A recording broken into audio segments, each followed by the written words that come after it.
उत्तर प्रदेश में खतरनाक ढंग से तोड़फोड़ का खेल चल रहा है। फिलहाल भाजपा और समाजवादी पार्टी 11-11 के तोड़फोड़ के साथ बराबरी पर खेल रहे हैं। भाजपा ने बीते 3 महीने में सपा, बसपा और कांग्रेस के एमएलसी और वर्तमान विधायकों को अपने में शामिल करवाना है और जवाबी कार्यवाही में भाजपा के 12 विधायकों और मंत्रियों ने पार्टी छोड़ी है, जिनमें से 4 विधायक सपा में गए हैं और 1 विधायक राष्ट्रीय लोकदल में शामिल हुए हैं। और लंबे वक्त से चर्चा से बाहर बहुजन समाज पार्टी ने भी दल बदल में कदम रख दिया है और 2 पश्चिमी यूपी के अलग अलग पार्टी के नेताओं को बसपा में शामिल करवाया है। सहारनपुर से पूर्व केंद्रीय मंत्री रशीद मसूद के भतीजे को बसपा में शामिल करवाकर बसपा ने उन्हें टिकट भी दे दिया है। और चुपचाप उधर कांग्रेस ने भी 125 उम्मीदवारों की लिस्ट जारी कर दी है और उनमें से 50 महिलाओं की भागीदारी सुनिश्चित की गई है। और भी बहुत कुछ हो रहा है उत्तर प्रदेश में जिसको आपको जानना जरूरी है और उन तमाम चीजों पर हम आज के जनता जंक्शन शो में बात करेंगे। मेरा नाम अनुराग मिश्रा है और आप जनता जंक्शन शो देख रहे हैं। कहां से शुरू की जाए उत्तर प्रदेश विधानसभा चुनाव 2022 की कहानी, पश्चिमी यूपी से या पूर्वांचल से? वैसे तो पूर्वांचल की राजनीति ज्यादा पेचीदी है, लेकिन इस बार पश्चिमी यूपी को उत्तर प्रदेश विधानसभा चुनाव में एक अलग किस्म की तरजीह मिल रही है। और इन सब के बीच सबसे बड़ी जो खबर है, किसान नेता राकेश टिकैत और शिवसेना के नेता महाराष्ट्र वाले संजय राउत की मुलाकात हुई है। और संजय राउत चौथे ऐसे बाहरी नेता हैं जो उत्तर प्रदेश की राजनीति में बाहर से आकर के समीकरण बदलने की कोशिश कर रहे हैं। इससे पहले हमने बात की थी बिहार के तेजस्वी यादव के बारे में, पश्चिम बंगाल ममता बनर्जी के बारे में और महाराष्ट्र से ही शरद पवार के बारे में, जो लोग उत्तर प्रदेश की राजनीति में कदम रख चुके हैं। और ये सभी लोग भाजपा के विरोध में और अखिलेश यादव समाजवादी पार्टी के समर्थन में उत्तर प्रदेश में जम करके तैयारी कर रहे हैं। और अब राकेश टिकैत और संजय राउत की मुलाकात भी पश्चिमी यूपी के राजनीतिक समीकरण पर असर डालने वाली नजर आ रही है। और इन सबके बीच में हमें संजय राउत का वो बयान याद रखना चाहिए जिसमें उन्होंने कहा था कि यह सिर्फ शुरुआत है और उत्तर प्रदेश की राजनीति बदलने वाली है। हमारी लड़ाई बीजेपी के पैसे से है।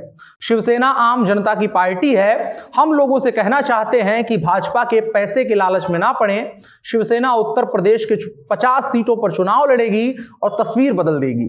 और संजय राउत ये कह रहे हैं कि उत्तर प्रदेश की जनता पैसे लेकर के वोट कर रही है और वो उत्तर प्रदेश की जनता को सुधार देने की बात कर रहे हैं। पश्चिमी उत्तर प्रदेश का समीकरण लगातार पेचीदा होता जा रहा है। रालोद और सपा के गठबंधन के बाद और इन तमाम नेताओं के आने के बाद भाजपा के लिए आसान दिख रही वो 125 सीटें अब मुश्किल नजर आ रही हैं। और इनके बाद बाहरी नेताओं ने आकर के जिस तरीके से माहौल को पलटने की कोशिश करी है, वो भारतीय जनता पार्टी के लिए उत्तर प्रदेश में एक बार फिर से सरकार बनाने के रास्ते का सबसे बड़ा रोड़ा बनने जा रही है। और उसके अलावा भारतीय जनता पार्टी को लगातार अपने विधायकों और मंत्रियों की खिलाफत झेलनी पड़ी है। अब तक जो खबर है, जब तक शूट हो रहा है ये कार्यक्रम, तब तक 12 विधायकों के बारे में यह सूचना है कि उन्होंने भारतीय जनता पार्टी को आधिकारिक तौर पर टाटा बाय बाय कह दिया है। और वो सभी लोग कहीं ना कहीं स्वामी प्रसाद मौर्य के नेतृत्व में ही बाहर जा रहे हैं। तो एक तरीके से ओबीसी वोटर वर्ग में भारतीय जनता पार्टी को तगड़ा नुकसान झेलना पड़ रहा है।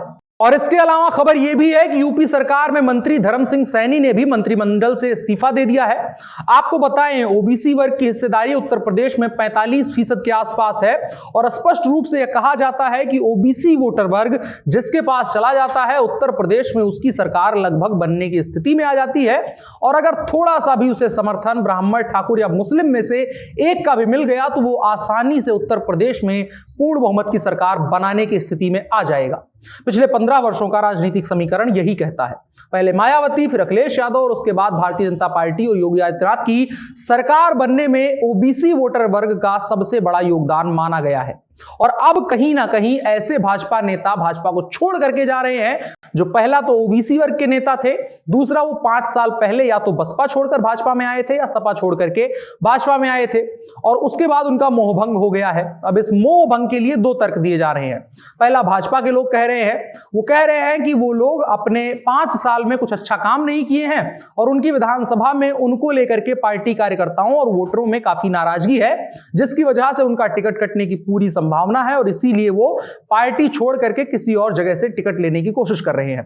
दूसरी तरफ जो नेता छोड़ करके जा रहे हैं उनका आरोप है कि भाजपा में ओबीसी वोटर वर्ग के, ओबीसी वर्ग के लोगों को सरकार फायदा नहीं पहुंचा रही है और सरकार उस वर्ग को लगातार अनदेखी का शिकार बना रही है। और इन तमाम चीजों के बीच सपा से भाजपा में गए वरिष्ठ सपा नेता पूर्व हरिओम यादव ने आरोप लगाया है सपा पर कि समाजवादी पार्टी अब मुलायम सिंह यादव वाली पार्टी नहीं रह गई है, ये चापलूसी करने वालों की पार्टी हो गई है जिन्होंने अखिलेश को घेर रखा है और उन्हें कमजोर करना चाहते हैं। सपा से भाजपा में गए यादव यही नहीं रुकते हैं, आरोप लगाते हुए यह भी कह डालते हैं कि समाजवादी पार्टी के महासचिव और राज्यसभा सांसद रामगोपाल यादव और उनके बेटे नहीं चाहते कि मैं पार्टी में रहूं, उन्हें लगता है मैं उनके अस्तित्व के लिए खतरा हूं। हरिओम यादव मुलायम सिंह यादव के समधी कहे जा रहे हैं। अब सवाल यह है कि इस आरोप में कितना दम है, ये क्या है? तो साफ शब्दों में कहा जाना चाहिए कि इस आरोप में कोई खास बात नहीं है, ये बस इसलिए हरिओम यादव का बयान आ रहा है क्योंकि वो अब सपा छोड़ करके भाजपा में आ गए हैं। सपा में उनको अपनी दाल गलती हुई नहीं दिखी, इसलिए वो भाजपा में अपनी दाल गलाने आ गए हैं। और आपको याद होगा भाजपा से भी निकले कुछ नेताओं ने इसी तरीके का सेम बयान दिया था, बस केवल किरदार बदले हुए थे। तो इस बयान को पढ़कर सुनाने का मतलब यही था कि इस बयान को सुनने के बाद किसी भी पार्टी को जज मत करिएगा, हरिओम यादव की कुछ पुरानी तस्वीरें देखिए, आपको इस बयान की सच्चाई खुद ब खुद सामने मिल जाएगी। इसके अलावा स्वामी प्रसाद मौर्य और उनके साथ विधायकों के 6 महीने पुराने बयान और तस्वीरें देख लीजिए, आपको पता चल जाएगा कि कौन कितना बड़ा दलित और पिछड़ा वर्ग का चिंतक है। खैर, आपको बता दें भारतीय जनता पार्टी की कोर कमेटी की बैठक दिल्ली में चल रही है और लगातार ऐसी सूचनाएं निकल करके सामने आ रही हैं कि बड़ी संख्या में वर्तमान भाजपा विधायकों का टिकट कट रहा है और इसकी चलते भाजपा नेताओं में लगातार खलबली मची हुई है। खास करके वो नेता जो सत्ता की चाह में 5 साल पहले भारतीय जनता पार्टी में आए थे और तब उनको भाजपा ने बाकायदा टिकट भी दिया, लेकिन उन्होंने अच्छा काम नहीं किया, जिसकी वजह से भाजपा को नजर आ रहा है कि इस बार पार्टी कार्यकर्ताओं में, वोटर में उनके प्रति कोई खास रुझान नहीं है, उनके प्रति रोष है और उस वजह से वो चुनाव नहीं जीत पाएंगे, जिसके चलते उनका टिकट कट रहा है। और जैसे जैसे ये सूचना और खबर बाहर निकल आ रही है, उसी के साथ साथ अलग अलग भाजपा विधायकों के दफ्तर के फोन घनघनाने शुरू होते जा रहे हैं और इस तरीके से भाजपा में खतरनाक ढंग से दही मथी जा रही है कि किसी को भी नहीं पता है कौन मक्खन बनेगा, कौन छाछ की तरह बाहर कर दिया जाएगा। और देखने वाली बात होगी कि मक्खन कौन निकल करके आता है और छाछ कौन बन जाता है। इसके अलावा जो खबर है जिस पर हम बात कर रहे हैं वो भारतीय जनता पार्टी से जुड़ी हुई है। भाजपा की केंद्रीय चुनाव समिति की बैठक खत्म हो गई है। उत्तर प्रदेश के उप मुख्यमंत्री केशव प्रसाद मौर्य ने बताया है कि इसमें 172 विधानसभा सीटों के प्रत्याशियों के नाम पर चर्चा हुई है। योगी आदित्यनाथ अयोध्या से ही चुनाव लड़ेंगे, इसकी लगभग पुष्टि हो चुकी है। उनके नाम पर चुनाव समिति ने भी मुहर लगा दी है और अगले 1-2 दिन में योगी आदित्यनाथ समेत सभी प्रत्याशियों के नामों का ऐलान हो जाएगा। और इसी वो समिति जो कोर कमेटी की बैठक थी, उसी में से जो छिटपुट खबरें निकल करके सामने आ रही थी, उसी के बाद भाजपा के अधिकतर विधायकों में, नेताओं में खलबली मची हुई है और जो कुछ भी पीछे घटनाक्रम हमने देखा है वो सिर्फ इस बैठक का नतीजा था। उत्तर प्रदेश विधानसभा चुनाव को लेकर के अलग अलग चीजें हो रही हैं। एक तरफ प्रियंका गांधी ने भी 125 उम्मीदवारों की लिस्ट जारी करी है, जिसमें 50 महिलाओं को आरक्षण दिया गया, हमने बात करी, और तमाम चीजें घटित हो रही हैं। इस पर हम लगातार बात करते रहेंगे। आपकी क्या राय है इस तमाम घटनाक्रम को लेकर के, कमेंट बॉक्स में जरूर बताएं। और आज की बड़ी खबर में इतना ही। अब बढ़ चलते हैं जनता जंक्शन शो के अगले हिस्से की तरफ, जो है इन शॉर्ट। राष्ट्रीय जनता दल के नेता तेजस्वी यादव की तेलंगाना के मुख्यमंत्री के चंद्रशेखर राव के साथ मुलाकात हुई है।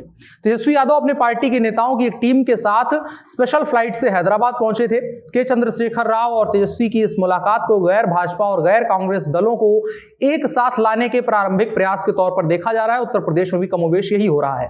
एक हफ्ते पहले ही चंद्रशेखर राव सीपीआई-एम और सीपीआई के नेताओं से मिले थे और तकरीबन 1 महीने पहले वे तमिलनाडु के मुख्यमंत्री एम.के. स्टालिन से भी मिल चुके हैं। तेलंगाना में टीआरएस और भाजपा के बीच चल रही राजनीतिक टकराव के दौरान इन सभी मुलाकातों और बैठकों को काफी अहम माना जा रहा है और तीसरा मोर्चा अब लीडिंग अपोजिशन बनने की तैयारी में दिख रहा है। इसके अलावा खबर पंजाब से। आम आदमी पार्टी पंजाब विधानसभा चुनाव की तैयारियों में जुटी हुई है। पंजाब चुनाव के लिए आम आदमी पार्टी का मुख्यमंत्री उम्मीदवार कौन होगा, इसको लेकर के लंबे दौर से चर्चाएं हो रही हैं। पंजाब चुनाव को लेकर के दिल्ली के मुख्यमंत्री और आप संयोजक अरविंद केजरीवाल ने कहा है कि अलग अलग चैनल सर्वे करवा रहे हैं और सभी में आम आदमी पार्टी पंजाब की सबसे बड़ी पार्टी बनकर के उभर रही है। मैं पंजाब के सभी लोगों से कहना चाहूंगा, आखिरी धक्का मारो, हम 60 पर नहीं रुकेंगे, 80 कम से कम सीट आनी चाहिए। तो ये मान लीजिए कि आम आदमी पार्टी की पंजाब में सरकार आ जाएगी। हालांकि मुख्यमंत्री के चेहरे पर वो कुछ नहीं बोले। इसके अलावा एक और खबर गोवा से जुड़ी हुई। गोवा विधानसभा चुनाव में महाराष्ट्र के गठबंधन के प्रयोग को दोहराने के अपने प्रस्ताव पर कांग्रेस द्वारा कोई जवाब नहीं मिलने से शिवसेना नाराज हो गई है। शिवसेना नेता संजय राउत ने कहा है कि गोवा की राजनीतिक स्थिति ऐसी है कि अगर कांग्रेस अपने दम पर इस राज्य में विधानसभा चुनाव लड़ती है तो वो 10 सीटें भी नहीं लड़ पाएगी। ये कांग्रेस को पता है, लेकिन फिर भी वो न जाने के सहंकार में डूबी हुई है और गठबंधन नहीं कर रही है। इसके अलावा एक और खबर बिहार से जुड़ी हुई। 2020 के विधानसभा चुनाव में भारतीय जनता पार्टी और मुख्यमंत्री नीतीश कुमार की जनता दल यूनाइटेड के बीच आधे आधे का समझौता हुआ था, 50-50 का। अब नीतीश कुमार ने इस समझौते को आने वाले विधान परिषद चुनावों में भी लागू करने की मांग करी है, हम सभी देख रहे हैं, जिसे भाजपा मानने के लिए तैयार नहीं है। खबर यह है कि जदयू की 50-50 मांग को भाजपा ने लगभग खारिज कर दिया है। 24 सीटों में से भाजपा 13 सीटें अपने पास रखना चाहती है, वो कम नहीं करना चाहती है। और दूसरी तरफ जेडीयू उत्तर प्रदेश में भी अपनी हिस्सेदारी मांग रही है, जिसकी वजह से बिहार की भी राजनीति आने वाले दिनों में दिलचस्प होने वाली है। देखने वाली बात होगी क्या कुछ होता है। इसके अलावा एक खबर उत्तर प्रदेश से, जहां उत्तर प्रदेश में होने वाले विधानसभा चुनाव के लिए लगातार राजनीतिक पार्टियों के बंटवारे को लेकर के चर्चा हो रही है और सभी लोग अपना टिकट बचाने की जुगत में लगे हुए हैं। इसी बीच एक खतरनाक खबर आई है। कांग्रेस से टिकट पाने के लिए खुद पर एक नेता ने गोली चलवा दी है और पुलिस ने उनको गिरफ्तार भी कर लिया है। जख्मी किया था उन्होंने अपने आप को। कांग्रेस नेता समेत 3 लोगों को उत्तर प्रदेश पुलिस ने गिरफ्तार किया है। उसको लेकर के अभी और कोई अपडेट नहीं आई है। आज के शॉर्ट्स में इतना ही। अब बढ़ चलते हैं आज के कानून की तरफ। सोशल मीडिया पर महिलाओं को स्टॉक करना अपराध है, ये हम सभी को कमोबेश पता है। और भी बहुत कुछ ऐसा है जो ऑनलाइन करना अपराध है। हाल ही में हमने बुल्ली बाई और सुली डील नाम के 2 ऐप सुने हैं। इनको लेकर के तगड़ा चर्चाओं का बाजार गर्म रहा है। ऐसे में यह जानना जरूरी है कि ऑनलाइन महिलाओं के साथ आप क्या हरकत कर सकते हैं और ऐसा क्या कर देंगे कि आपको सजा हो जाएगी। तो इस केस के माध्यम से समझते हैं जो बुल्ली बाई और सुली डील वाला आया है कि क्या कुछ होता है सोशल मीडिया पर, कम से कम महिलाओं के साथ में और आमतौर पर भी।